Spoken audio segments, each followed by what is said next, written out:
Welcome to the Doc Dudes, your premier podcast for a behind-the-scenes look at the latest in aesthetic medicine. Hosted by the cosmetic surgeons at Graper Harper Cosmetic Surgery in Charlotte, North Carolina, the Doc Dudes brings you interviews with insightful guests, expert tips from experienced medical professionals, and lots of laughs along the way. And now, here's Dr. Garrett Harper and Dr. Robert Graper, also known as the Doc Dudes. All right, welcome to another episode of the Doc Dudes. That's us. That is us. We're the dudes. We're the dudes. Today we've got a really special guest. So you're not only going to have, I would say opinions, but we're really going to basically ask our guest to answer all these questions. But we've got Robert Manzo, Bob Manzo. Legendary. He is a cosmetic chemist, and that is no joke. He really is a chemist.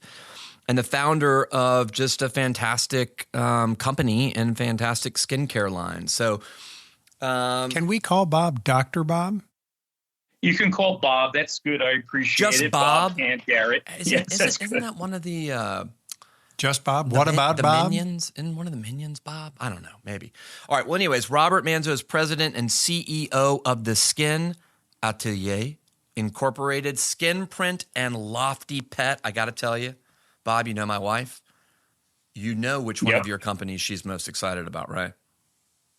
I mean, LoftyPet. She loves that. Oh my gosh, the wiener dog products. Oh yeah, he sent a care package to our dogs. Unbelievable. I mean, she is good. She's in love with it. Yes, so thank you. So Bob is a chemist who holds 15 international patents in a variety of disciplines, including nanoparticles, skincare personalization, fragrance emission, skincare ingredient discovery, and many more. He's a published author and speaks at industry events and private events, primarily focused on training medical staff on the use of proper skincare, biochemistry, and biomechanical applications used in medical environments. Wow, that was okay. Right. And that's where I met Bob. Bob, what 20 years ago?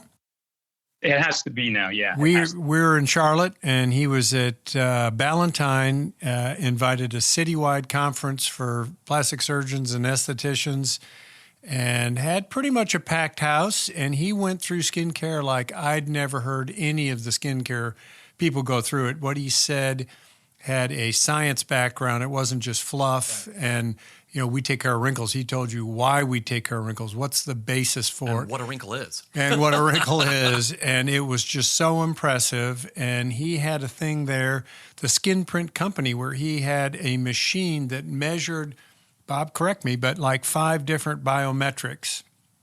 Yes, exactly. And it was a skin print, like a fingerprint. It was a skin print. This is your skin and how we measured it. And then he prescribed products from that diagnosis, which, Garrett, that's what we do. We make a diagnosis and prescribe a treatment, whether it's surgical or medical. You talk about a customized skincare line, absolutely. Yeah, insane. it was way beyond anybody else doing it. The biggies at the time were the Obagi people, and he was way more sophisticated than that. And it's just progressed from there. So, Bob, we're delighted and thrilled to have you as a skincare partner and a participant in this podcast. I know. I mean, we're going to keep this, Bob. We're going to keep this to skin, but I also just will kind of put a shout out. He's also one of the most interesting people I've ever met. Oh, man. So maybe we can do a different podcast one time where we don't talk anything about skin. And we just the fragrance industry in Europe, the military experience. I love all that. And originally, Skinprint, kind of the company headquarters, was close to where I grew up in New York, near West Point, New York. But Bob, you are in Las Vegas now. That's where I am sitting right now. Man, wow! At the pool with a Mai Tai, some kind of umbrella drink. Mostly behind a computer when I'm here. It's unfortunate. Oh, man. Well, first and foremost, let's go over basic skincare truths. And the truth to skincare, before we get to the myths, are everyone's skin is unique. And so that's what's so interesting, just like a fingerprint. That's why Skinprint's so great and such a great product. Everyone's skin is unique, and treating has to be a unique process. Truth, right? Absolutely. Genetics play, if not one of the most important roles in skin aging. I mean, you can screw things up with, you'll go over some things, smoking, skin exposure, that kind of stuff. But overall, genetics pretty much dictates our lives, from start to finish. Yep. Environmental factors play the second most important role, and we'll have Bob talk a little bit about that. Well, why don't we do it now? I mean, you live in Las Vegas, party town, synonymous with drinking, smoking cigarettes, the sun's out, fun's out, all that kind of stuff. Chlorine. Yeah, chlorine in the water. Tell us some things that can damage patients' skin.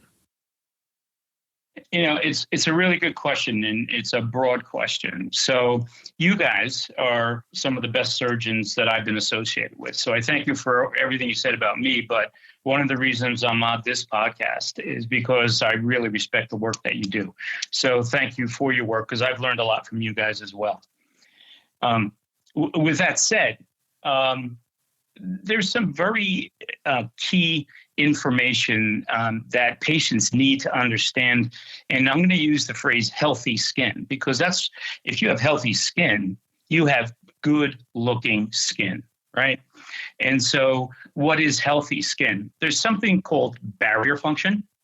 It's a critical element of good skin health. And simply what that means is on the top of your skin, what you touch is a membrane.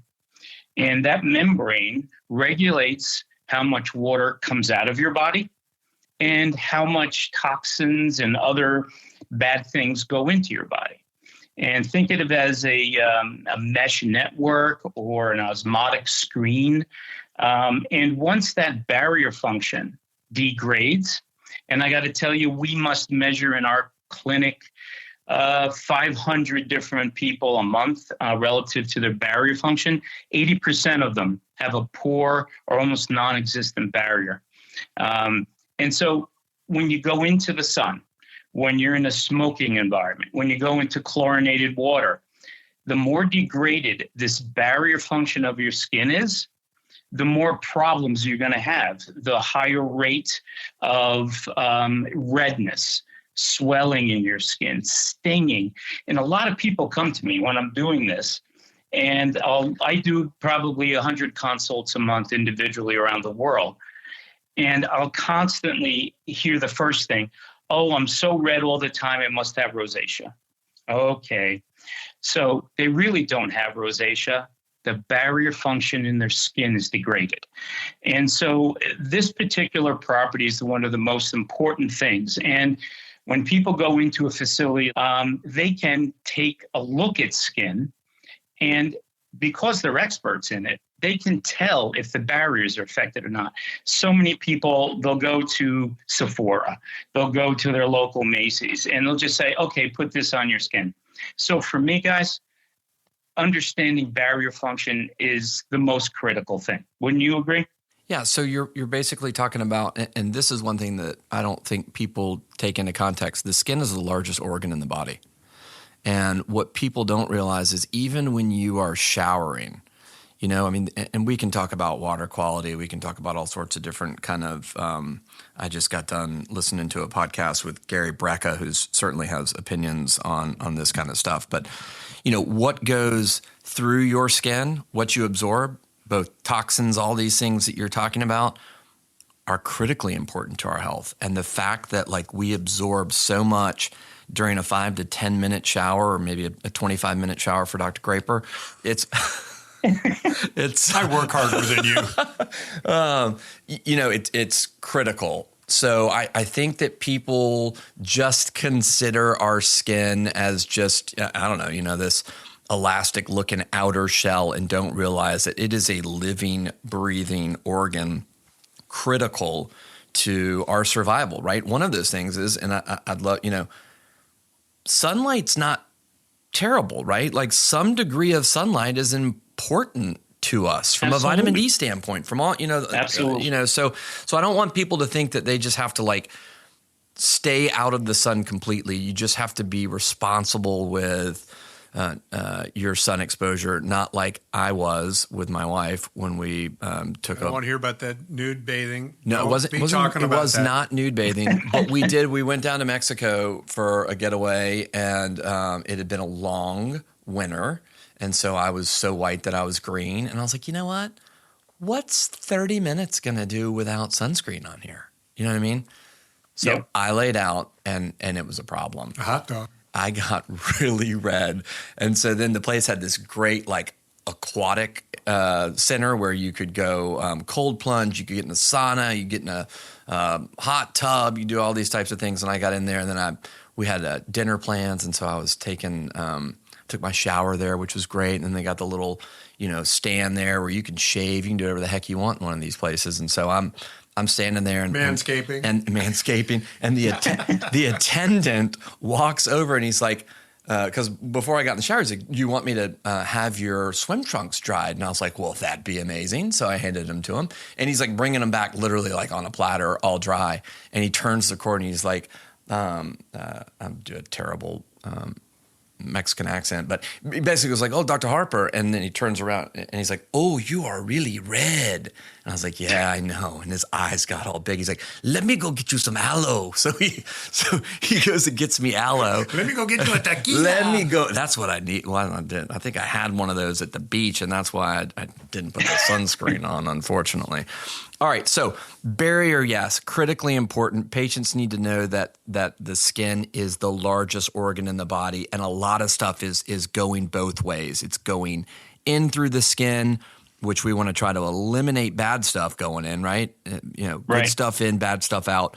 And then you can also dehydrate yourself and have all sorts of problems going out of the skin. I mean, everybody kind of knows how they feel sometimes when they go into that sauna after maybe a night of being overserved, and you go into the sauna and all of a sudden you kind of sweat it out and feel better getting rid of those toxins. That's a real thing. The skin does that.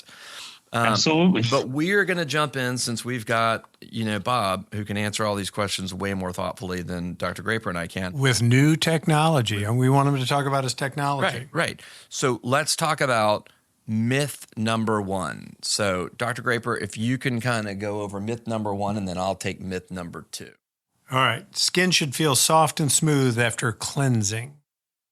And that would be a myth, right? Right. Right. And who knows that better than plastic surgeons?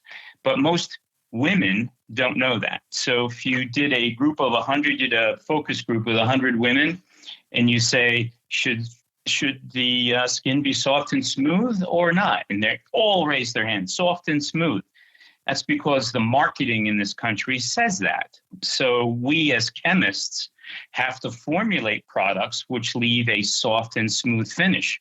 But a properly cleansed face actually feels almost like a plastic surface. It's squeaky clean. Would you agree, guys? Yeah. Well, and Bob, I remember you telling me a story a long time ago about what's the product that's got wax in it? Yeah, Cetaphil. Cetaphil, where this person was having a big skincare problem and she couldn't get it right, and she'd go to the dermatologist. And Bob diagnosed the problem, which she used Cetaphil because she liked to have her skin feel so smooth and nice after she used it. And it's because it's full of wax, and it filled in all the pores and occluded her pores. Oh, no. Was creating all this problem. Did I get that basically right, Bob? You got it exactly right. On top of that, she then used a really expensive serum. And guess what happens when you put wax on your face and you try to put a serum on? None of the serum gets in. There's no bioavailability. Right. So she was totally disappointed. Right. So she's using Cetaphil to clean her face with wax, and then she's putting La Mer or something like that on there to just sit and coat. Further waste her money. That's exactly right. Okay. Yeah. Another kind of myth component to facial cleansing: the more you wash your face, the better. Is that right, Bob? That is myth number 2. Okay. The more you wash your face, the more degraded your barrier function becomes. Don't overwash your face twice a day. Twice a day is enough. Yep. Given normal circumstances. I can see. Given normal circumstances. A lot of people midday will go to the gym, that kind of thing. You have to do what you have to do. But what I would really advise you don't do when you go to the gym is use a wipe vehicle to clean your face. Wipes are the worst thing you can do. They contain wax. And the reason they contain wax is that's the cleanser that's in there. So you're basically smearing the sweat and oil all over your face. So do not cleanse with a wipe. And you're like locking it in. Wipe means Exactly. WIPE, wipe. Yeah. Not white. That's correct. Okay, what about Yep. it's important to wash your face with hot water? Same thing. The more hot the water, the less appropriate it is for the barrier function, because you're stripping the lipids which are in the surface of the barrier, and you're degrading that barrier function. Same principle. Okay, another one. How about washing your face after sunscreen? A lot of people come in and they get bumps under the skin or acne with sunscreen. What's your best recommendation on cleansing the sunscreen off your face? Frankly, if you don't have sensitive skin, you use an AHA cleanser. AHAs will dissolve most SPF now. I'm sure you guys know about SPF. Most of them are going to the physical SPFs, the zinc oxide and the titanium dioxide, because of some toxicology concerns. Right. Those can be pulled off with an AHA. And that's alpha hydroxy alpha, right? The AHA? Right. Alpha hydroxy acids, or glycolic acid is the most prevalent one. Right. Yes. And so, this does bring up kind of an interesting point, because as far as sunscreens go, there are kind of two types, right? And I'm not going to categorize them.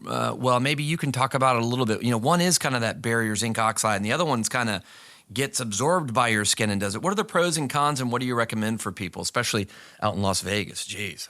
Yeah, it's a great question. No clothes out there, really tiny bikinis. Been out there.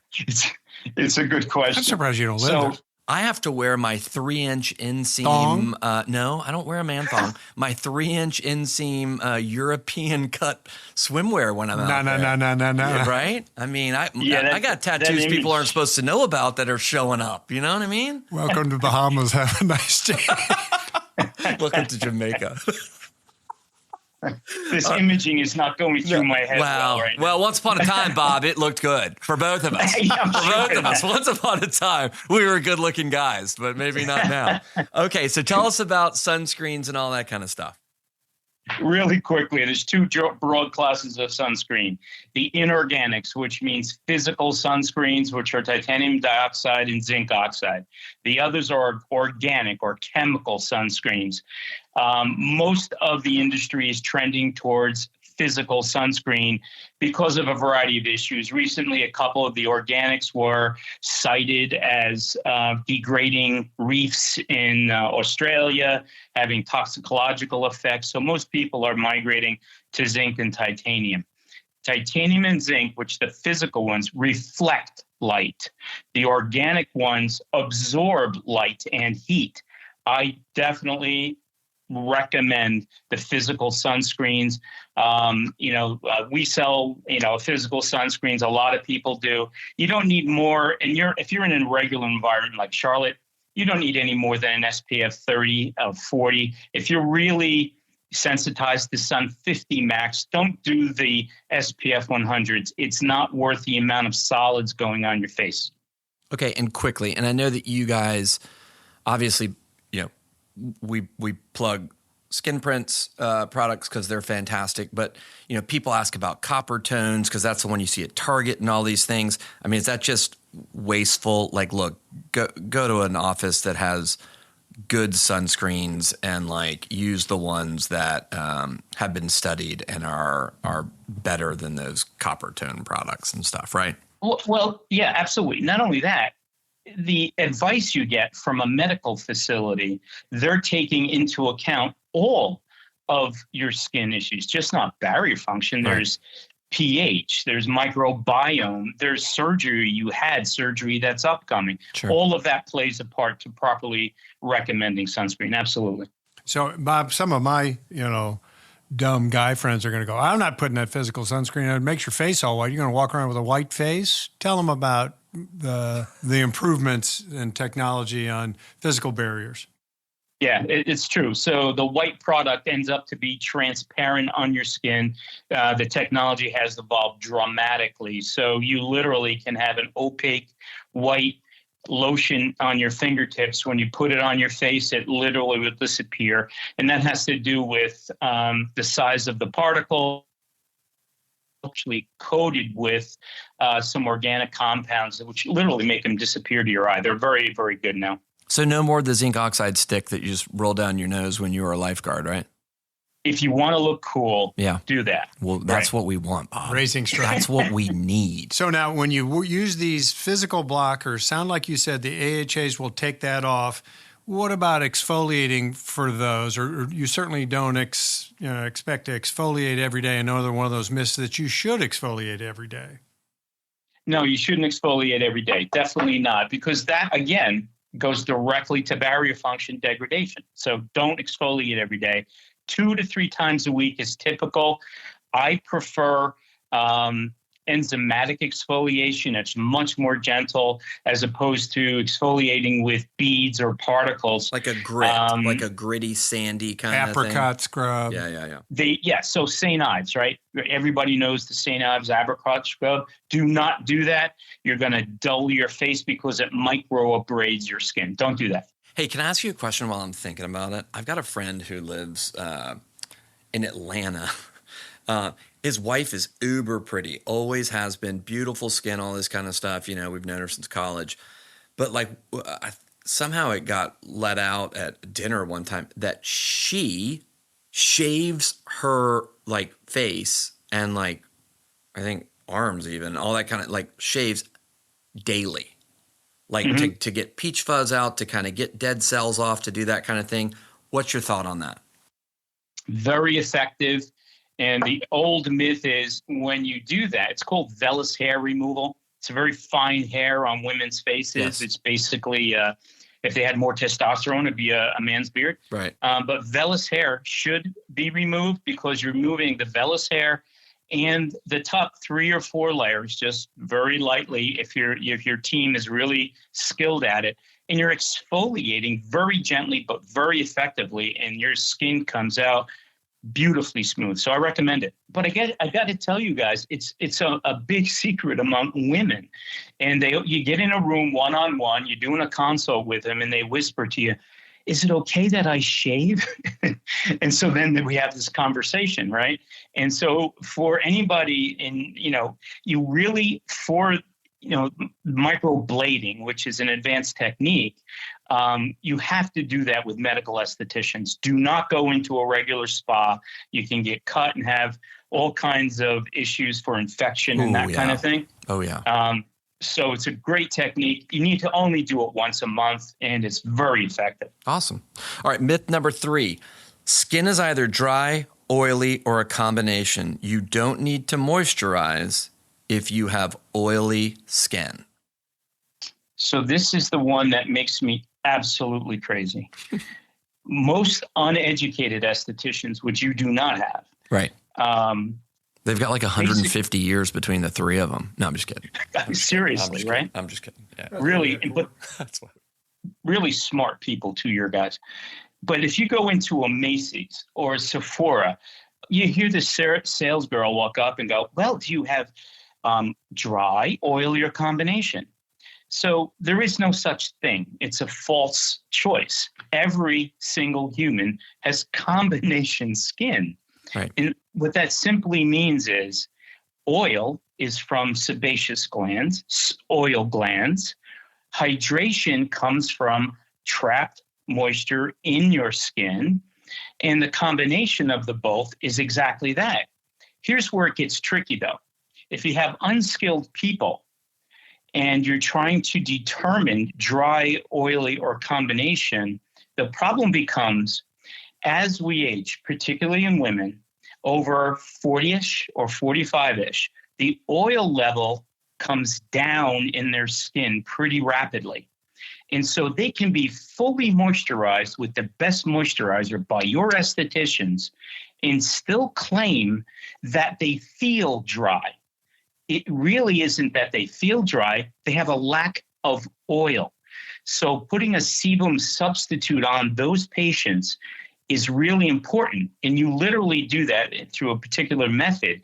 But when somebody who's 40 and up says, "I have really dry skin and I can't get rid of it," it's what they're trying to tell you is, "I don't have any more oil." They just don't know that. Huh. Interesting. All right. And so, Bob, do your products enhance oil production, or do your products supplement their oils, or what's your strategy?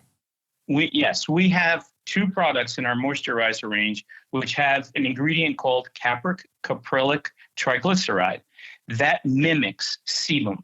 And we put it in at such a level that when they put it on their face, they feel not only hydrated, but their oil is saturated and they have the most calming experience ever. Excellent. That's awesome. All right, next myth. Dr. Graper? My face is red, peeling. It means my products are really working. I ought to double them up. Well, you approached this in your earlier comment, Bob. Do you remember the day when you would go down south, Texas, California, that area? You'd walk into a plastic surgeon or dermatologist office, and everybody in the office would be sitting there bright red and peeling. Do you remember those days? I remember my wife looking that way. Because if a little's good, outdoors better. It's bigger in Texas. Yeah, we were from Texas. That's right, Dallas. So I used to walk in there, and then, these big derm practices, and I would oh, geez, how do I tell these guys what's going on?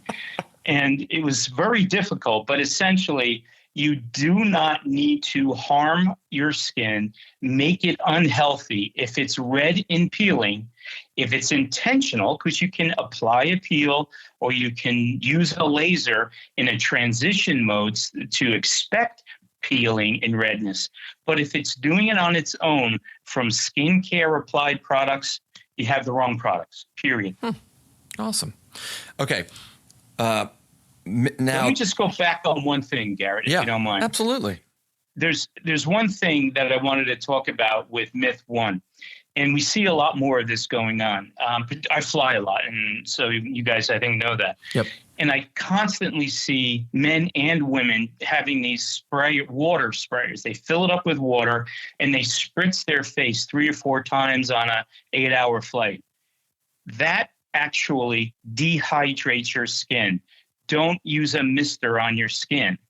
The mechanism is really simple. If you apply water to your skin, what does it naturally do? It evaporates rapidly. When it evaporates, it's pulling moisture out of the top of your skin. Don't use a mister to hydrate. That's like, I remember I was involved when I was younger in a pretty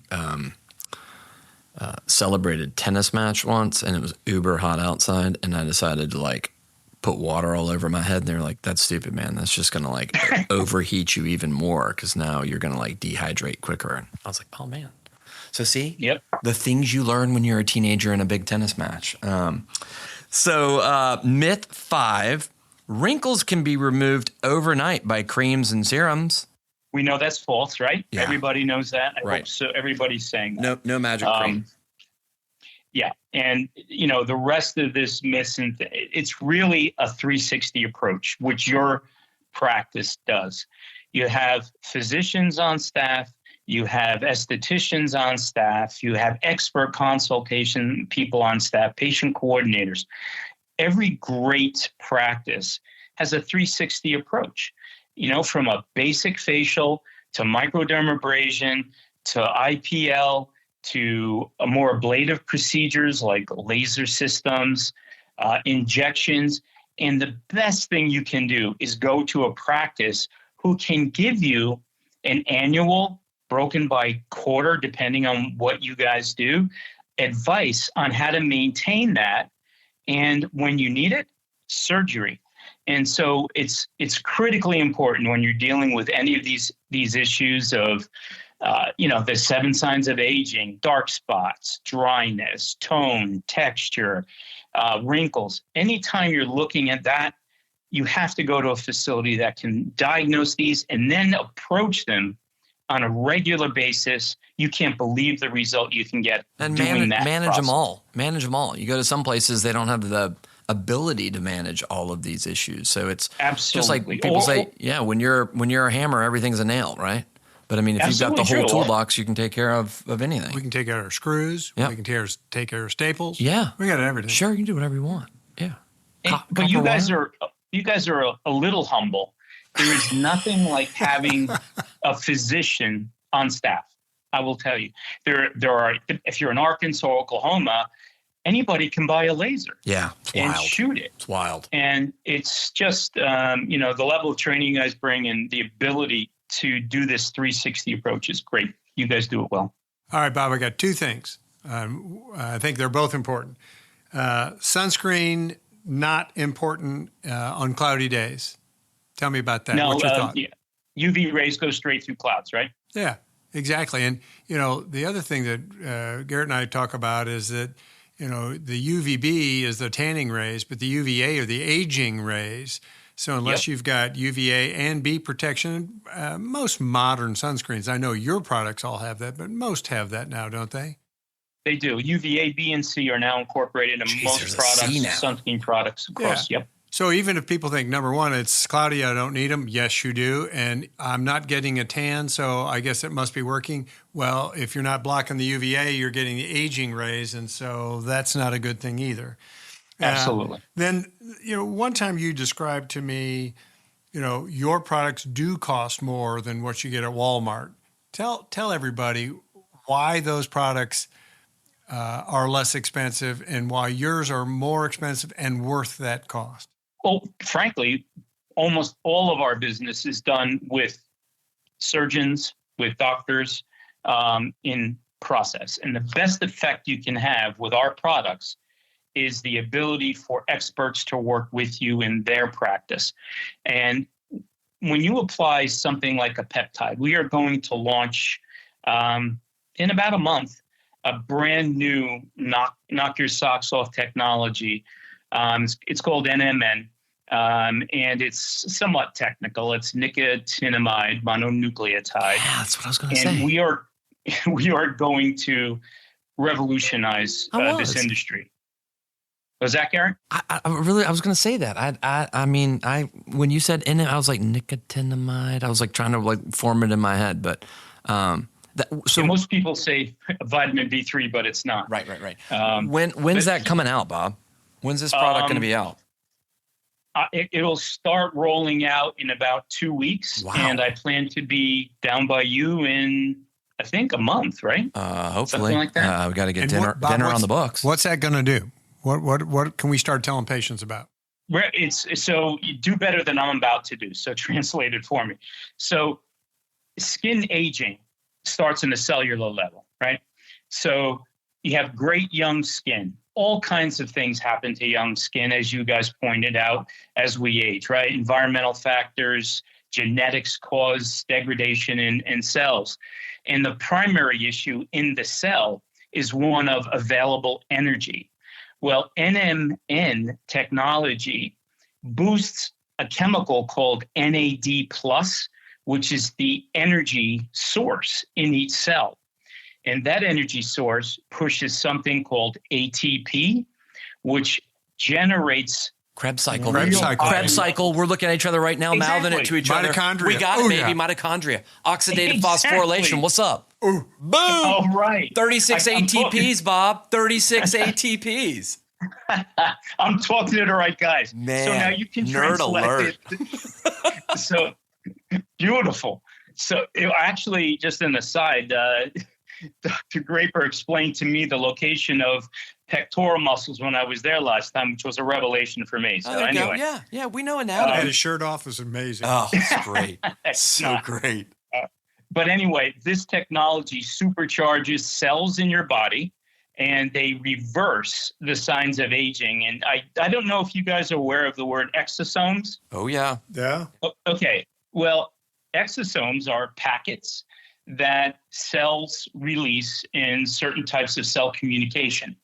Well, once you use the NMN to, build cell energy, NAD+ to the ATP, guess what happens? Exosome content increases by 100-fold. Whoa. When you have exosomes coming out of a fibroblast molecule or a collagen and elastin molecule and is communicating at 100 times speed, guess what happens? Good thing. Usefulness. Yeah. Yeah.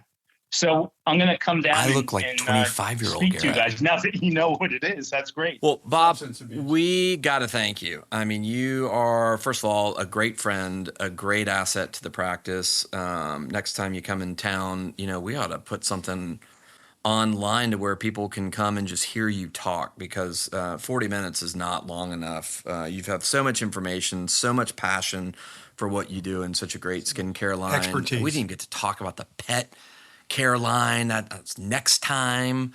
But Absolutely. I can tell you that Kristen loves it. So thank you for that, that present and that gift. And thank you for your time, Bob. You are truly exceptional at what you do, and we appreciate you joining us and educating our patients and listeners out there on some of the myths, because people... There's more everyday information in this podcast than maybe any other one we've done. I agree. I think this has been a great podcast. Bob, thank you so much. Thank you, Bob. I really appreciate it. If you've got questions or topics you'd like for us to cover, please visit ghsurgery.com. Click on the Doc Dudes from that homepage.